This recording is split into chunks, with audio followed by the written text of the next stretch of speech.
don't feel guilty. I don't feel guilty at all. I'm sitting here in this cell, clapped in irons, waiting to be hanged in the morning. And I don't care about that, neighbor. It all started the day I signed on a square rigger that was bound for the New World. The crew told me that on the last voyage they'd run into the doldrums. Now, the doldrums is a place out in the middle of the ocean where there ain't no wind. The sea is like glass in every direction. The sails hang like wilted lettuce in the yard arms, and the sun is so hot you can hardly breathe. It's not a very large area, but you can't sail out of it. On the day we was to set sail, I heard the sound of horse hoofs on the dock. I run up on deck, and there they was, 30 of them. I'd never seen such gorgeous creatures before. Their faces was beautiful, and their coats was shining, their movements was like a song. I run straight away to the first mate and asked if I could be in charge. He said, right. So we marched them on board down into the hold, into their stalls, and then we set sail.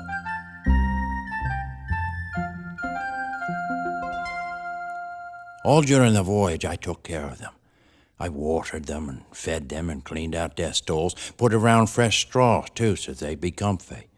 And every day I'd rub down their legs. You see, horses was born to run, and if they can't move about, they gets awful jittery. So I'd rub down their legs every day. They seemed to like that.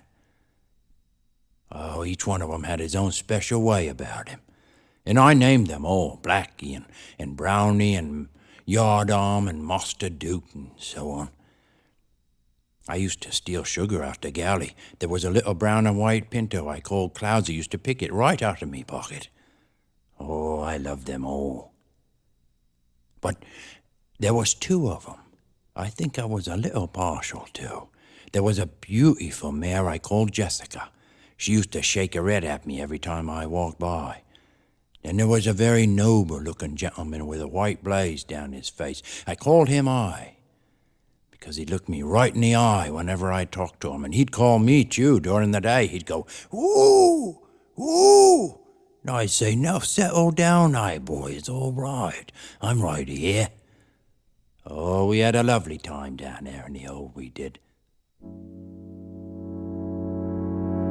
One afternoon, the storm clouds started rolling in.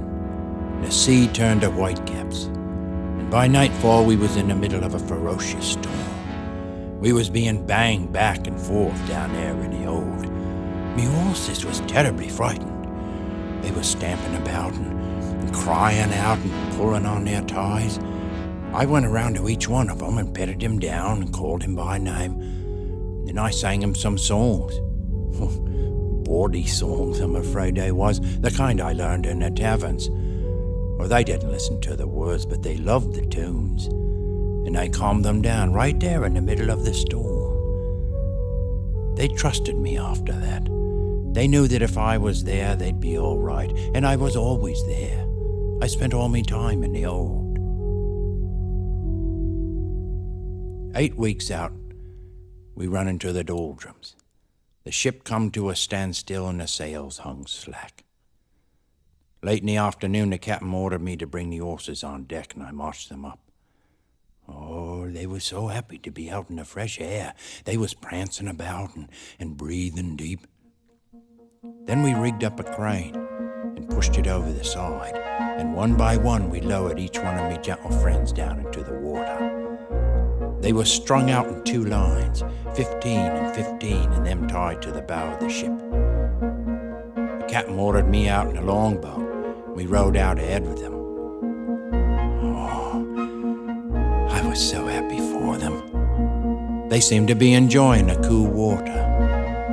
When we got out ahead of them, the first mate ordered me to call to Jessica and I, who was the leaders. And when they heard my voice, they started swimming toward me. And all together, the horses began to pull the ship.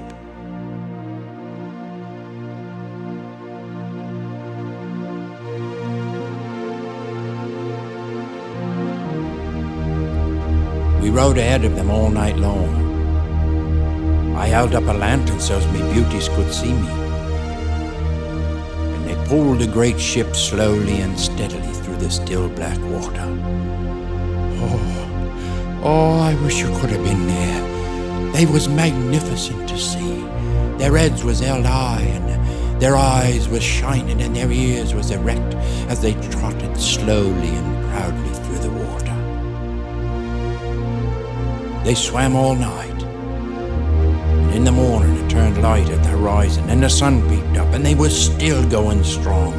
I was so proud. Atta girl, Jessica. Good boy, I, me proud beauty. And the ship moved on.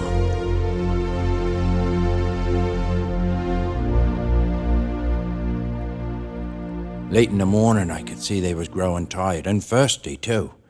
I turned to say something to the first mate, but just then a shout rang out from the ship. We looked back. The sails was beginning to billow. Oh, I breathed a great sigh of relief. The wind had come up. We was out of the doldrums.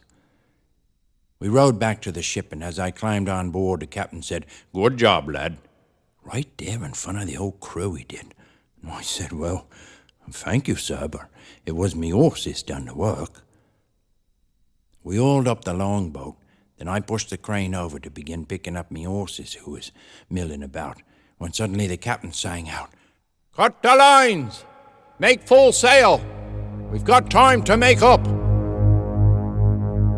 Someone picked up a hatchet and cut the lines to me horses, and we started moving forward.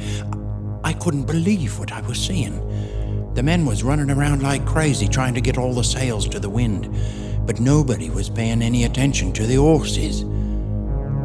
I ran forward and shouted at the captain. The first mate jumped in my way and ordered the master-at-arms to throw me off the bridge. He hit me, knocked me down, then pulled out his pistol and pointed it at me and started counting. I jumped up and ran back to the stern.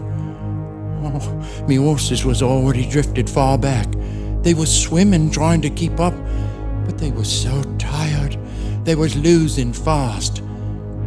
The sea had begun its giant swells again, and I'd see their heads at the crest of a wave. Then they disappear into the trough and then reappear at the crest of a wave. And each time their heads got smaller and smaller. And then they was gone. I just stood out there at the stern, gazing into the empty sea. Then suddenly, way far back, I saw a head at the crest of a wave. It was I. He was still swimming strong, and he called to me.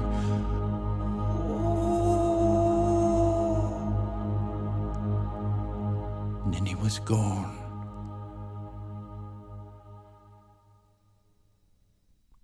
I stood out there in the stern for the rest of the day, just staring into the empty sea. When the nighttime came, I leaned over and picked up a hatchet that was used to cut the lines to me horses and began making me way forward to the captain's quarters. I opened the door and peered in. All the officers was sitting around a candlelit table having dinner. They all turned and stared at me. It was unheard of for a common seaman to come into the captain's quarters, and he said, "Here now, what's this?" I walked up to him and swung the hatchet and split his head open down to his chin. Then I swung at the first mate and near took his head off. Then I buried the hatchet deep in the master-at-arms' chest. There was blood and gore everywhere. No one moved, and I was glad for what I'd done. So now, here I sit in this cell, waiting to be hanged in the morning. I haven't slept a wink since then. Not because of what I done to the captain,